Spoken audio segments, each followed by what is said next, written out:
ഇന്ന് Kerala state service pensioners യൂണിയൻ്റെ Edappally east unit ആഭിമുഖ്യത്തിൽ കടമക്കുടി, പെഴല, അതുപോലെ ചെറായി ബീച്ച് എന്നിവിടങ്ങളിലേക്ക് ഒരു ഏകദിന യാത്ര, വിനോദയാത്ര സംഘടിപ്പിച്ചു.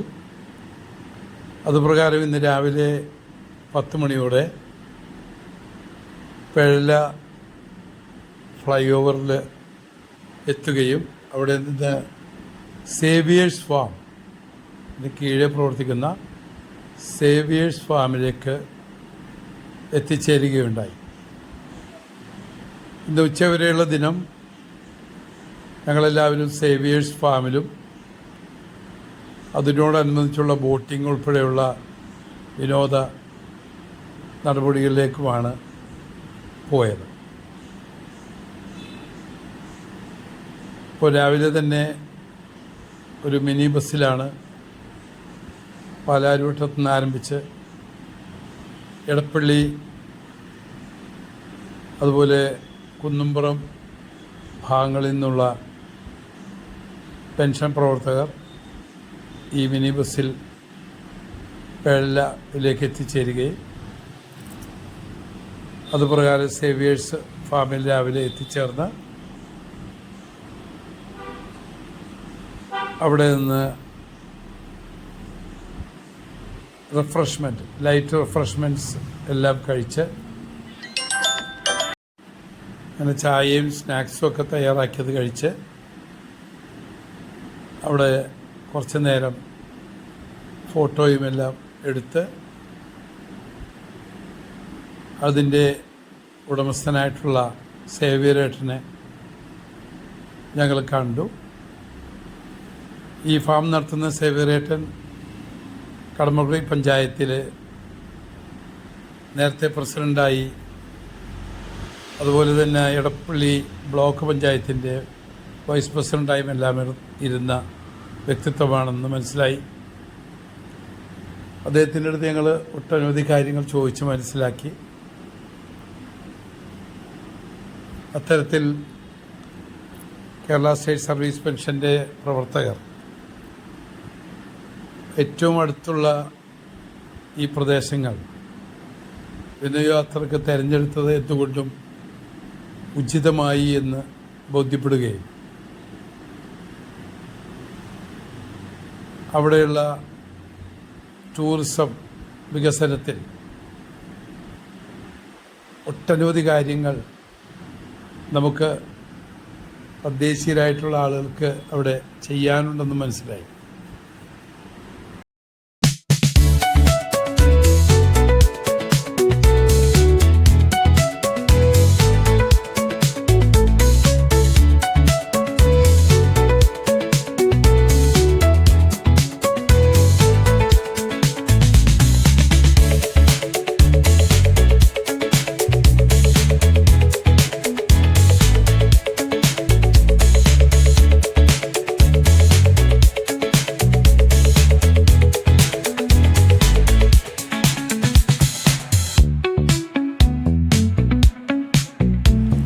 അങ്ങനെ ഞങ്ങൾ അവിടുത്തെ വിനോദോപാധികളെല്ലാം ഉപയോഗിക്കുന്ന സമയത്ത് തന്നെ സേവ്യറേട്ടനെ കാണുവാനും സേവ്യറേട്ടൻ്റെ അഭിപ്രായങ്ങൾ അറിയാനും തീരുമാനിച്ചു. അങ്ങനെ സേവ്യറേട്ടനെ ആരാണ് സേവ്യറേട്ടനെന്നും അദ്ദേഹം എന്താണെന്നും എല്ലാം ചോദിച്ച് മനസ്സിലാക്കിയപ്പോഴാണ് അദ്ദേഹം കടമക്കുടിയുടെ വികസന നായകനായി കുറേ വർഷം കടമക്കുടി പഞ്ചായത്ത് പ്രസിഡന്റാണെന്ന് മനസ്സിലായി. അദ്ദേഹത്തെ ഒന്ന് കേൾക്കാം. പണ്ട് വർഷങ്ങൾക്ക് മുമ്പ്, അതായത് നമ്മുടെ അന്ന് കൊച്ചി അഴിമുഖമില്ല, കൊടുങ്ങല്ലൂർ അഴിമുഖമായിരുന്നു. ആ സമയത്ത് ഇതെല്ലാം കായലായിരുന്നു. ആ സമയത്ത് വലിയൊരു മലവെള്ളം ഇതൊക്കെ ഉണ്ടായിരുന്നു, വലിയൊരു ഫ്ലഡ്. ആ സമയത്ത് കൊടുങ്ങല്ലൂർ അഴിമുഖത്തിന് ആ വെള്ളം താങ്ങി ഇടാനുള്ള സൗകര്യം ഇല്ലായിരുന്നു, ചെറിയ ഇതായിരുന്നു.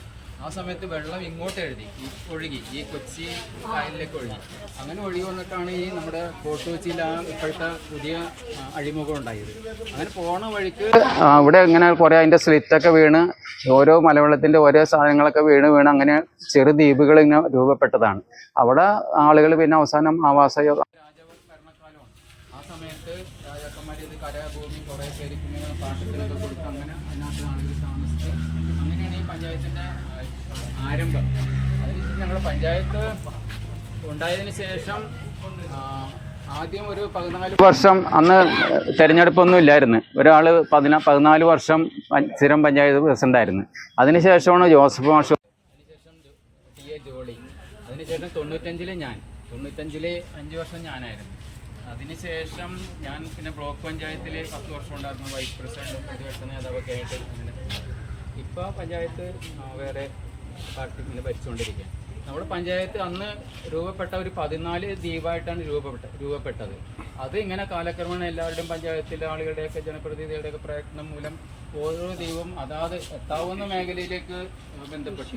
നമ്മുടെ വലിയ കടമക്കുടി പ്രദേശം, വലിയ കടമക്കുടി, ചരിയന്തുരുത്ത്, ചേന്നൂർ, ആ ദ്വീപുകളൊക്കെ കൂടി വരാപ്പുഴയിലേക്ക്, ആ വരാപ്പുഴ മെയിൻലാൻഡായിട്ട് ബന്ധപ്പെട്ട് കോതാട് ദ്വീപ്, കോതാട്, കോരാമ്പാടം, കണ്ടനാട്, ആ 3 ദ്വീപുകൾ ചിറ്റൂരായിട്ട് അവിടെ ഒരു പാലം വന്നപ്പോൾ ചിറ്റൂരായിട്ട് ബന്ധപ്പെട്ട് അവസാനം ഞങ്ങളുടെ പിഴലയാണ് ഈ പഞ്ചായത്തിൻ്റെ തലസ്ഥാന നഗരം. ഇവിടെയാണ് പഞ്ചായത്ത് ഓഫീസും വില്ലേജ് ഓഫീസും ആശുപത്രിയൊക്കെ നിലകൊള്ളുന്നത് ഇവിടെ. അതുപോലെ പിഴല ഇവിടെ ചെറിയ ഇടം കൂടി ഒരു 60 വീട്ടുകാർ താമസിക്കുന്നത്. ഇതാണ് അവസാനം കണക്ഷനായത്. ഈ പാലം വന്നതോടെ ഗോശ്രീ ദ്വീപ് വികസന അതോറിറ്റി ആണ് ഈ പാലം പണിത്. ഞങ്ങളാണ് ഈ പാലത്തിന് സ്ഥലം കൊടുത്തത്. അതൊരു 5 വർഷമേ ഉള്ളൂ. അതിനു മുമ്പ് ഫെറി മാത്രമായിരുന്നു ഞങ്ങൾക്ക് ഉള്ള ഏക ആശ്രയം. അന്നൊക്കെ പഞ്ചായത്തിൽ വരുന്ന ഉദ്യോഗസ്ഥന്മാർ ഭയങ്കര കഷ്ടപ്പാടാണ്. ഞാൻ അവർക്കൊക്കെ വേണ്ടി ഞങ്ങളുടെ പ്രാർത്ഥനയിൽ വൈകുന്നേരം അവർക്ക് വേണ്ടി കൂടി പ്രാർത്ഥിക്കും. വന്ന് ലീവ് എടുത്ത് പോകല്ലേ ദൈവമേ എന്ന് പറഞ്ഞിട്ട്. ഈ പാലം വന്നിട്ട് 5 വർഷമായി. ഞങ്ങളാണ് ഇതിന് സ്ഥലം കൊടുത്തത്. ഇപ്പം ഈ പഞ്ചായത്തിൻ്റെ പ്രത്യേകത എന്ന് പറഞ്ഞാൽ 4-1 ഭാഗം മാത്രമേ കരഭൂമിയുള്ളൂ. ബാക്കിയൊക്കെ കായലും പൊക്കാളിപ്പാടങ്ങളും പുഴകളുമാണ്. അപ്പം ഈ 4-1 ഭാഗം കരയിലാണ് ഈ ആളുകളൊക്കെ കൂടി തിങ്ങി താമസിക്കുന്നത്. ഇപ്പോൾ ഒരു 14 വാർഡായിട്ട് ഇപ്പോൾ രൂപീകരിച്ചത്. ഞങ്ങളുടെ പിഴല 3 വാർഡാണ്. ഇവിടുത്തെ പ്രധാന പണി എന്ന് പറഞ്ഞാൽ പൊക്കാളിയും ചെമ്മീൻ കൃഷിയാണ് മെയിൻ വരുമാനം. ഏതാണ്ട് ഒരു 600 ഹെക്ടർ അതിപ്പോൾ ആളുകളിങ്ങനെ ധരിച്ചിട്ട് ഇപ്പോൾ ഒരു 60 ഹെക്ടറിൽ ആയിട്ട് ചുരുങ്ങി.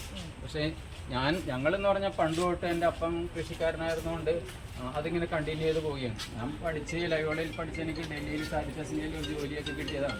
അന്ന് ചെമ്മീൻ കെട്ടും നെൽകൃഷി എന്ന് പറഞ്ഞാൽ ഭയങ്കര ലാഭമുള്ള പരിപാടിയായിരുന്നു. അപ്പോൾ അപ്പനെ എന്നെ നിർബന്ധിച്ച് ഇങ്ങോട്ട് പോരി റിസൈൻ ചെയ്ത് പോരെന്നും പറഞ്ഞ് എന്നെ പിടിച്ച് ഇവിടെ കൊണ്ടുവന്ന് ഈ ചെളിയിലിട്ട് എൻ്റെ ഭാവി മുഴുവൻ കളഞ്ഞു. അന്ന് തൊട്ട് ഞാനും 10-40 കൊല്ലമായിട്ട് ഞാനും ഈ നെൽകൃഷിയായിട്ട് പോവുകയാണ്. എനിക്ക് പല വാർഡുകളും ഈ നല്ല അതുകൊണ്ടൊരു ജനപ്രതിനിധിയും ഒരു പഞ്ചായത്തിന്റെ പ്രസിഡന്റൊക്കെ അല്ല. അത് അതിന്റെ ഇടക്കാണ് എന്നെ പിടിച്ച് പഞ്ചായത്തിലിട്ട് അങ്ങനെ 3 ടേമിൽ അങ്ങനെ നടന്ന്. അതും കുറെ കാശൊക്കെ പോയി. ഒരു 15 കൊല്ലത്തെ ഈ ഇവിടുത്തെ ചെമ്മീൻ കെട്ടിന്റെ ആദായം. വലിയ കടമക്കുടി, ഈ കടമക്കുടിയുടെ 2 വാർഡ് മാത്രമാണ്. അതിന് വലിയ കടമക്കുടി എന്ന് പറഞ്ഞത് പഞ്ചായത്തിന് മൊത്തത്തിൽ പറയണ കടമക്കുടി പഞ്ചായത്തിനാണ്. അതിലൊരു വലിയ കടമക്കുടി ഉണ്ട്, ഒരു ചെറിയ കടമക്കുടി എന്റെ വാർഡിൽ. വെള്ളം അങ്ങോട്ട് ഫെറി ഇറങ്ങിയിട്ട് അവിടെ പോകാം. അത് 2 വാർഡാണ്. വരാപ്പുഴ, അത് വരാപ്പുഴയായിട്ട് കണക്ട് ചെയ്തേക്കണം. വരാപ്പുഴ ആയിട്ട് കണക്ട് ചെയ്തേക്കണ വലിയ കടമക്കുടി, ചരിയന്തുരുത്ത്, ചേന്നൂര്, ഇത്രയും വാർഡുകൾ. കണ്ടനാട്, കോതാട്, കോരമ്പാട് ഒക്കെ കൂടി ഈ ചിറ്റൂർ. ഞങ്ങളാണ് അവസാനം ഇത്. അന്ന് മുഴുവൻ ഞാനാണ്. എനിക്കിവിടെ ഒരു ഔട്ട്ബോർഡ് എഞ്ചിൻ ഉണ്ടായിരുന്നു. ഞാനാണ് രാത്രിയൊക്കെ പ്രസവിക്കാനൊക്കെ പെണ്ണുങ്ങളെ ആശുപത്രിയിൽ കൊണ്ടുപോകുന്ന ആള്. ഓടി വരും അവിടെ കൊണ്ടുപോകണമെന്ന് പറഞ്ഞിട്ട്. രാത്രി 12 മണിക്കും 2 മണിക്കൊക്കെ എറണാകുളം ആശുപത്രിയിൽ കൊണ്ടുപോകണേ.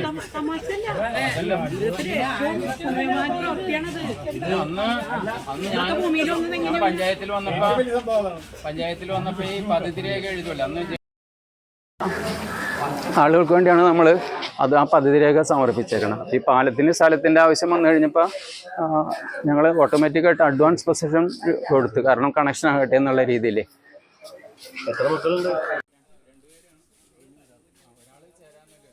ഇവിടെ ഫ്ലഡ് വന്നപ്പോൾ 18-ലെ ഫ്ലഡിൽ ഇത് മൊത്തം മുങ്ങിപ്പോയി. ജനസംഖ്യ ഞങ്ങളുടെ ഈ വാർഡിൽ മൊത്തം ഒരു 35,000 ജനസംഖ്യ. ഞങ്ങളുടെ ഈ 3 വാർഡിലായിട്ട് ഒരു 3500. ഇത് എറണാകുളം ടു ചാത്തനാടിൻ്റെ ഒരു ഷോർട്ട് കട്ടാണിത്. ഇതിൻ്റെ കടമക്കുടി ചാത്തനാട് അത് പാലം പണിത് കഴിഞ്ഞ് ഞാൻ ഇതിന്റെ അപ്രോച്ച് റോഡിന്റെ കുറച്ച് പ്രശ്നങ്ങളുണ്ട്. ഇതിന്റെ നടുക്കുന്ന ഒരു പുഴയുണ്ട്. ആ പുഴയിൽ ഒരു പാലവും കൂടി വന്നു കഴിഞ്ഞാൽ എറണാകുളത്ത് നിന്ന് 20 മിനിറ്റ് കൊണ്ട് നമുക്ക് പറവൂരെത്താൻ പറ്റും. അത് ഞങ്ങളുടെ ഈ